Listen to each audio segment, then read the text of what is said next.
में उनके नेतृत्व में माननीय विधानसभा अध्यक्ष जी के नेतृत्व में अयोध्या पहुंच सके, ऐसी कोई व्यवस्था करें। और 33 साल पहले कार सेवकों पर हुए गोलीकांड में कोलकाता से आए कोठारी बंधुओं की भी जान चली गई थी।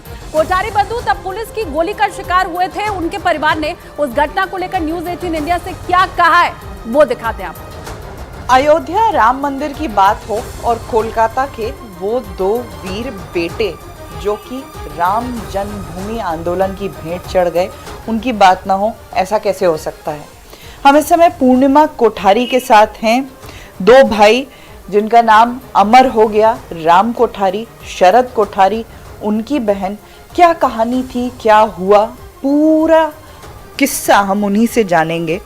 पूर्णिमा दीदी, सबसे पहले तो आप यहाँ पर ये न्योता आपके तक पहुंचा है श्री राम मंदिर का, ये कितना आपके लिए महत्वपूर्ण?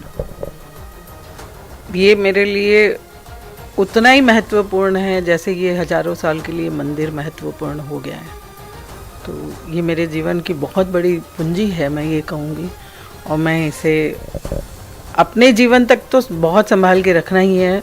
आज क्या यादें, आपके परिवार ने बहुत बड़ा बलिदान दिया, आपके भाई राम कोठारी, शरद कोठारी, क्या यादें एक बार मुझे बताइए।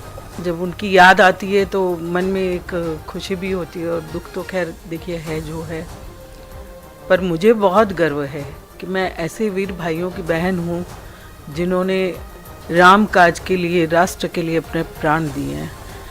मुझे अभी कुछ दिनों पहले ही माननीय सरसंघ चालक जी से मिलने का मौका मिला, और जब उन्होंने मेरे भाइयों को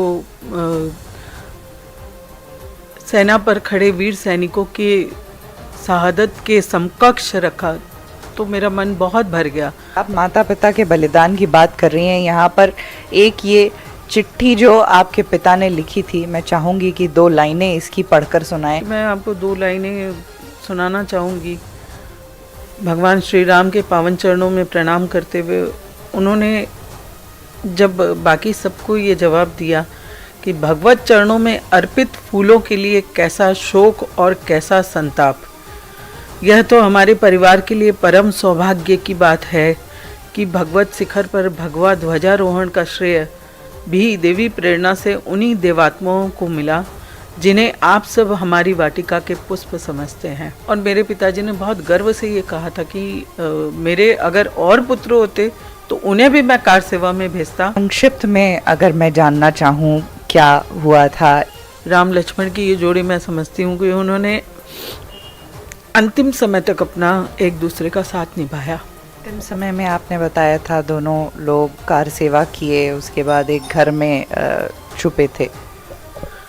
जी, जैसा कि 2 नवंबर का दिन जब कार सेवा, सांकेतिक कार सेवा चल रही थी और दोनों ही शांतिपूर्ण ढंग से अपने दल बल के साथ लगे हुए थे, वैसे में जब वहाँ अश्रु गैस के गोले चलने लगे और लाठियाँ भी चलने लगी, थोड़ी देर में उन दोनों ने देखा, आसपास के सब लोगों ने देखा कि गोलियाँ भी चलने लगी हैं, कुछ लोग गिरे हैं, उनके रक्त बह रहा है। ऐसे में सभी किसी न किसी आसपास के घरों में सबने शरण ली। मेरे दोनों भाइयों ने भी एक घर में शरण ली थी। जब वो दोनों उस घर में थे, अचानक से बाहर से आवाज़ आई कि पानी पानी।